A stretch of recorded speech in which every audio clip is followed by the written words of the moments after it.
Hello guys, pieces Hindi channel में आपका बहुत बहुत स्वागत है। मैं हर्ष आबिदी और आप देख रहे हैं इन्वायरमेंट, है ना, पर्यावरण एवं पारिस्थितिकी तंत्र।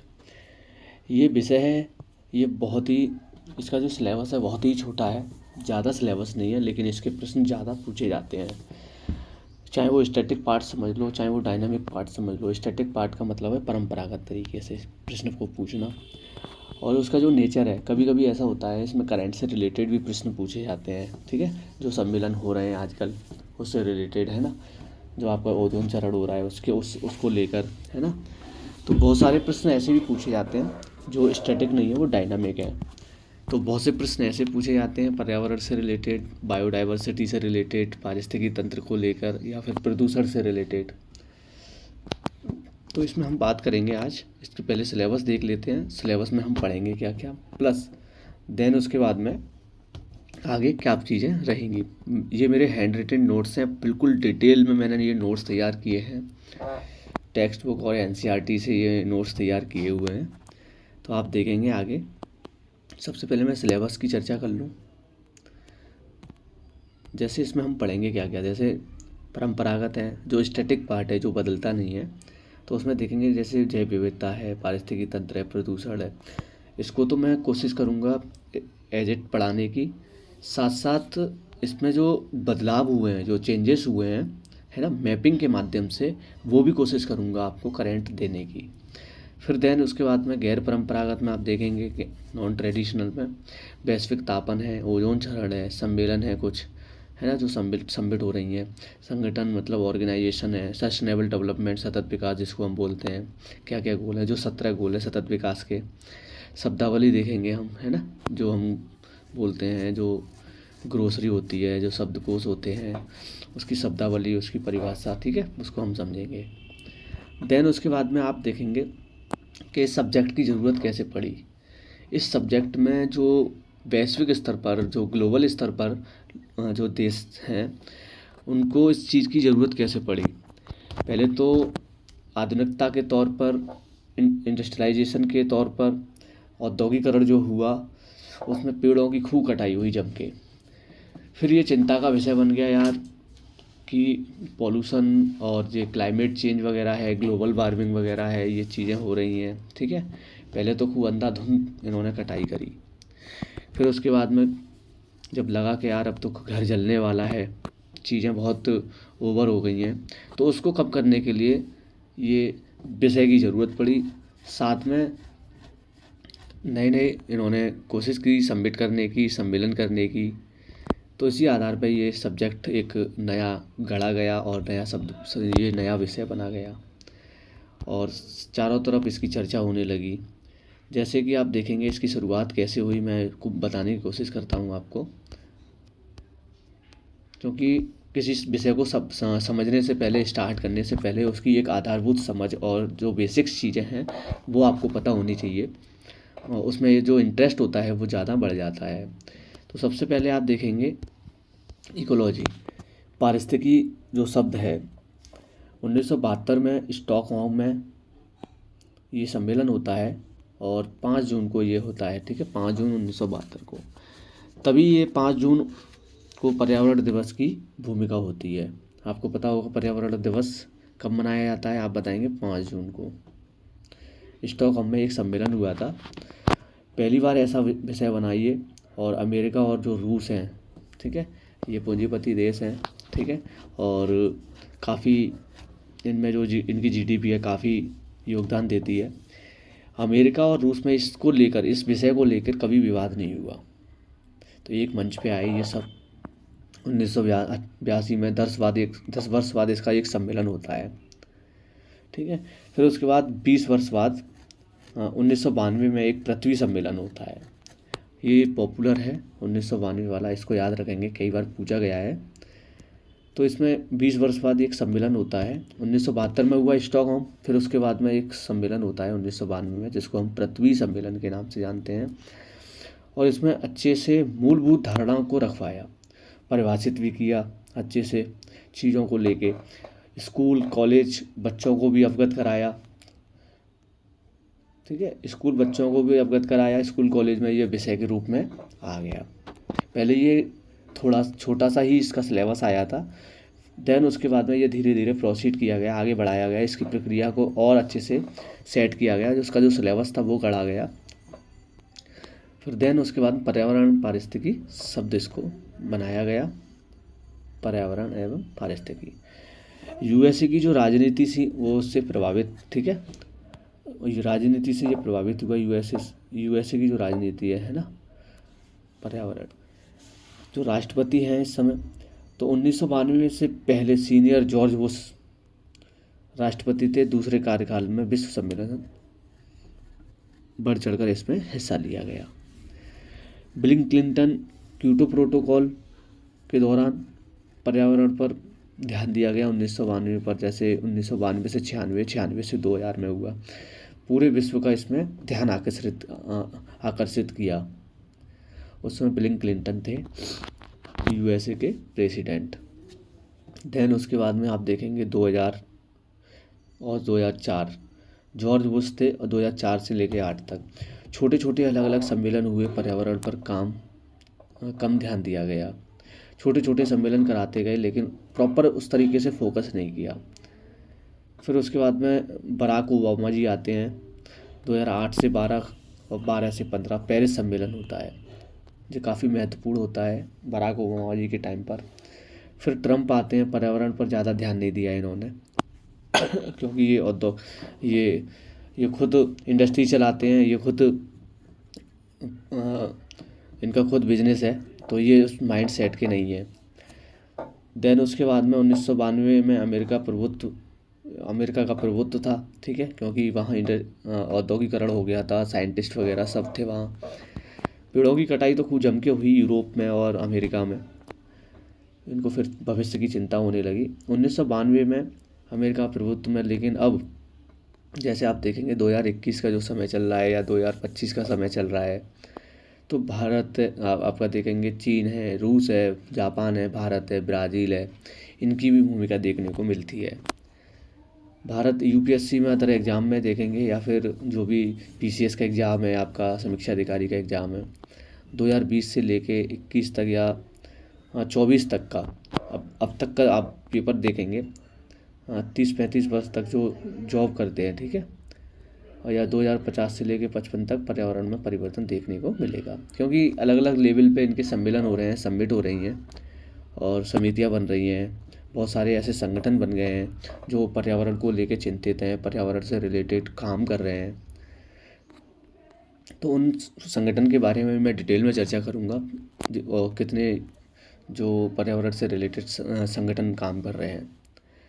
फिर उसके बाद में आप देखेंगे, जैसे ये जो सब्जेक्ट है एक छोटे से रूप में देखेंगे, जैसे मूलभूत कण है, केमिस्ट्री का हिस्सा है ये। मैंने ये बिल्कुल ब्लॉक बना दिए हैं। जैसे आप देखेंगे मूलभूत कण है, केमिस्ट्री यहीं से स्टार्ट होती है। फिर उसके बाद में परमाणु, फिर उसके बाद अणु, फिर यौगिक, कंपाउंड जिसको बोलते हैं। फिर इनका निर्माण होता है प्रोटीन और डीएनए का, इनसे मिलकर।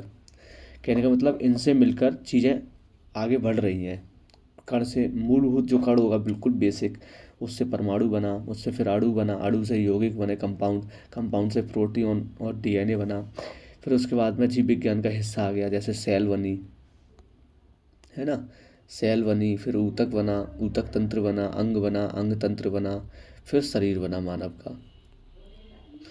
का वो किसी का भी, जानवर का, जीव जंतु का भी मान लो। फिर उसके बाद में एक जनसंख्या निर्धारित की गई कि ये शरीर है तो इसकी ये कम्युनिटी है, ये जनसंख्या है, चाहे वो जानवरों की मान लो, चाहे वो इंसानों की मान लो, ठीक है।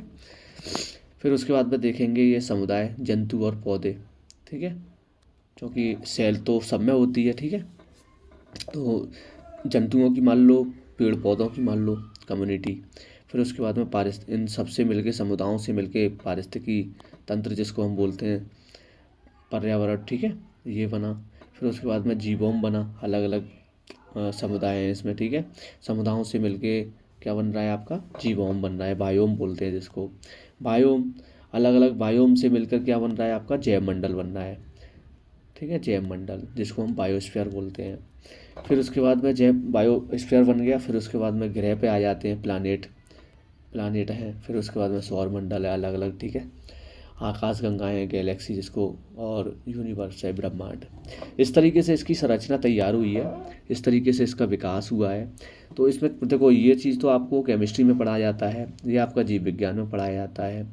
इससे रिलेटेड हम पारिस्थितिकी तंत्र, जिसको हम पर्यावरण बोलते हैं, तो ये सब्जेक्ट यहाँ इसके बारे में चर्चा करते हैं, पढ़ते हैं हम।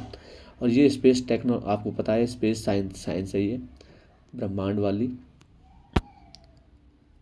अंतरिक्ष विज्ञान जिसको बोलते हैं। अब हमारा सब्जेक्ट जैसे चालू होता है, आप देखेंगे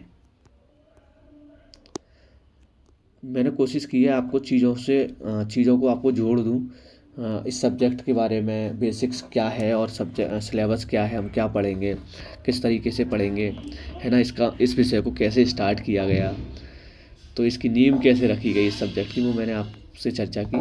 देन अब उसके बारे में आप देखेंगे, टॉपिक के बारे में सबसे पहले आप देखेंगे पर्यावरण। पर्यावरण क्या चीज़ है? चारों तरफ का जो आवरण आप देख रहे हैं वो क्या है? पर्यावरण है। सिंपल डेफिनेशन है, ठीक है। और आप एनसीईआरटी में देखेंगे या फिर अच्छी टेक्स्ट बुक में देखेंगे तो ज़्यादा तामझाम नहीं, सिंपल तरीके से आप समझो। पर्यावरण का अर्थ क्या है? चारों तरफ का जो आवरण आप देख रहे हैं वही आपका पर्यावरण है। चारों तरफ के आवरण में क्या चीज़ है? भौतिक चीज़ें हैं, सजीव चीज़ें हैं, ठीक है, मतलब निर्जीव चीज़ें हैं, सजीव चीज़ें हैं। निर्जीव चीज़ों को ही हम भौतिक चीज़ें बोलते हैं, जिसको हम बोलेंगे अजैविक पर्यावरण, और एक को बोलेंगे हम जैविक, अबायोटिक और बायोटिक पर्यावरण, ठीक है। अबायोटिक में मतलब अजैविक पर्यावरण में क्या होता है? वायुमंडल होता है, जलमंडल होता है, स्थलमंडल होता है, जिसको हम बोलते हैं एटमॉस्फेयर, हाइड्रोस्फीयर और लिथोस्फीयर। जब वायुमंडल की बात करेंगे तो उसमें जलवाष्प होगा, वायु होगी, तापमान होगा। जलमंडल में समुद्र, नदी, तालाब, झील, ग्लेशियर होंगे। स्थलमंडल में मैदान, पहाड़, पठार, ये सब चीज़ें होंगी। देन उसके बाद में आप देखेंगे बायोटेक, जैविक पर्यावरण में सूक्ष्म जीव, माइक्रो ऑर्गेनिज्म, वनस्पति, प्लांट, जीव जंतु, एनिमल्स, ये चीज़ें होती हैं बायोटेक में। तो इनसे मिलके क्या बन रहा है? पर्यावरण बन रहा है। देन उसके बाद में आप देखेंगे पर्यावरण एक गतिशील संकल्पना है। यूपीएससी के या पीसीएस के आप प्रश्न पत्र को देखेंगे या वनडे एग्जाम में जो भी आप प्रश्न पत्र देखेंगे तो उसमें आयोग ने प्रश्न किस तरीके से पूछा गया है। जैसे पर्यावरण एक गति संकल्पना है, पर्यावरण में जैविक अजैविक दोनों घटक हैं और दोनों में क्या है? अंतरक्रिया होती है। तो प्रश्न यही बनता है ऐसे ही कि ऑप्शन दे देते हैं 4, नीचे मैंने प्रश्न दिया है किस तरीके से प्रश्न पूछा जाता है। अजैविक घटक में परिवर्तन होने से जैविक घटक में भी परिवर्तन होता है। जैसे कि जो आपका जलमंडल है, वायुमंडल है, स्थलमंडल है, इनमें अगर कोई भी चेंज होता है तो आपको जैविक घटक में भी आपको क्या मिलेगा? देखने को परिवर्तन देखने को मिलेगा। फिर उसके बाद देखेंगे, जैसे मैंने एग्जाम्पल के रूप में बताया है, समय समय पर मैंने इसमें एग्जाम्पल भी सेट किए हैं और जिससे कि आपको अच्छे से समझ में आए। जैसे सिक्किम में तो एक सिक्किम में क्या है? पहाड़ी क्षेत्र है ये, ठीक है। तो इसमें एल्टीट्यूड पे जैसे जैसे आगे बढ़ते हैं तो जैसे कि अजैविक चीज़ें हैं, जैसे पहाड़ है, ठीक है, पहाड़ की जैसे जैसे डिस्टेंस बढ़ती है ऊपर और टेम्परेचर भी उसी हिसाब से बढ़ता है। तो एक ख़ास स्पीसीज़ उस एरिया में, जैसे नीचे एरिया में, तो जो स्पीसीज़ होगी वो वहाँ का वातावरण क्या है? अनुकूल, उसके लिए अनुकूल हो जाएगा। देन उसके ऊपर चढ़ेंगे आप पहाड़ के ऊपर जैसे जैसे, तो टेम्परेचर क्या लो होता जाता है, ठंडी होती जाती है, तो उसी पे एक ख़ास स्पीसीज़ वहाँ पे सर्वाइव कर सकती है। ये दिखाने का मेरा मकसद है। तो पर्यावरण का अर्थ देखेंगे आप क्या है। जैसे एक प्रश्न बना है, चारों तरफ का आवरण है, नंबर 2 ऑप्शन है अजैविक घटक, अजैविक घटक का समूह है। फिर उसके बाद में अजैविक घटक एवं जैविक घटक तथा उनमें अंतरक्रिया, और इनमें से कोई नहीं। तो आप जैसे पर्यावरण का जो अर्थ है, तो बहुत से लोग चारों तरफ का आवरण है, ये भी डेफिनेशन में आया, प्लस जैविक अजैविक घटक है, ये भी प्रश्न में आ रहा है देखो। तो लेकिन आप एक सटीक उत्तर लगाएंगे इसमें, जैविक और अजैविक घटक तथा उनमें अंतरक्रिया, क्योंकि अंतरक्रिया भी जरूरी है, ठीक है। ज़रूरी होने के साथ साथ ये आंसर आपका ठीक होगा। देन उसके बाद में देखेंगे निम्न में सत्य है। एक प्रश्न और देखें, पर्यावरण एवं स्थैतिक अवधारणा है। जैविक घटक केवल अजैविक घटक से प्रभावित होती है। पर्यावरण में सूक्ष्म जीव को शामिल नहीं किया जाता है। तो ये तीनों चीज़ें क्या हैं, गलत है। ये सारी चीज़ें उसमें शामिल होती हैं। और जो माइक्रो ऑर्गेनिज्म है, जो बिल्कुल छोटी छोटी चीज़ें हैं, ठीक है, माइक्रो स्तर पर, वो भी पर्यावरण का हिस्सा है। ठीक है, इस चीज़ को आप याद रखेंगे। उसके बाद देखेंगे बायोस्फीयर, जैवमंडल। जैवमंडल में आप देखेंगे पर्यावरण का वह भाग जहाँ जीव जंतु एवं वनस्पति का विकास होता है या किसी तरह का जीवन संभव है, तो इसको हम क्या कहते हैं, बायोस्फीयर कहते हैं। जैसे आप देखेंगे एग्जाम्पल के रूप में सूक्ष्म जीव हैं, जीव जंतु है, वनस्पति है, ये इसमें शामिल होते हैं। जहाँ जीवन संभव होगा वहाँ जैवमंडल या पर्यावरण का वह हिस्सा या भाग होगा। वायुमंडल, जलमंडल, स्थलमंडल के जिस भाग में किसी भी तरह का जीवन संभव हो उसे जीवमंडल कहा जाता है। जैसे एग्जाम्पल के रूप में मैंने ये समझाया है गोले बनाकर। जैसे एक गोला आपका स्थलमंडल का है, आप एक जलमंडल है और वायुमंडल है। ये तीनों में क्या अंतर क्रिया हो रही है, एक साथ मिल रहे हैं। तो जो चीज़ें मिल रही हैं यहाँ पर, ठीक है, मैंने डैश डैश कर दिया है, देखो वो वाला फिल कर दिया है, ये वाला जो क्षेत्र है, तो ये क्या है, आपका बायोस्फीयर रिजर्व है। तीनों चीज़ आके मिल रही हैं यहाँ पर। एग्जाम्पल के रूप में ये भी देख लें, जैसे ये जो समुद्री एरिया है और नीचे जो चीज़ें हैं, जैसे आपका मैरियाना ट्रेंच है, ठीक है, पश्चिमी प्रशांत महासागर, जैसे आप देखेंगे रूस और जापान के पास में मैरियाना गर्त पड़ती है। तो उस मैरियाना गर्त के अंदर नीचे बिल्कुल गहराई में, तो उसका जो ऊंचाई, उसकी जो गहराई है समुद्र के अंदर मैरियाना ट्रेंच की कम से कम 36,000 फीट है। कहने का मतलब ये है 10,994 मीटर, 36,000 फीट के समथिंग उसकी गहराई है। ठीक है, मैरियाना ट्रेंच की। तो जो मैरियाना ट्रेंच का बिल्कुल गहराई, बिल्कुल सतही वाला जो हिस्सा है, उसमें सूक्ष्म जीवों का जीवन अगर संभव है तो वो पर्यावरण का हिस्सा है। ये चीज़ें आप समझने की प्रयास करना। बहुत अच्छे स्तर पे कॉन्सेप्ट समझाने का प्रयास कर रहा हूँ। एक बार अगर ये चीज़ें आप समझ गए तो पर्यावरण की कम से कम 50% चीज़ें आप समझ जाओगे। फिर उसके बाद में एग्जांपल एक और देखते हैं। जैसे आपका जो पहाड़ी क्षेत्र में जब ज्वालामुखी उद्गार होता है, ठीक है, और जो मुहाने का मतलब जैसे पहाड़ में से जब वो लावा निकलता है, उस दौरान अगर लावा मान के चलो धीरे धीरे निकल रहा है, वो ठंडा हो रहा है, तो उसके जो मुहाने पर है जो सूक्ष्म जीव है वहाँ पर मान के चलो पनप आते हैं और जीवन संभव है, तो वो भी क्या है, आपका बायोस्फीयर का और पर्यावरण का वो हिस्सा है। ठीक है, और आपको पता है 500 डिग्री टेम्परेचर जो होता है, सेंटीग्रेड टेम्परेचर जो उसका होता है लावा का, तो वो वहाँ से निकलता है।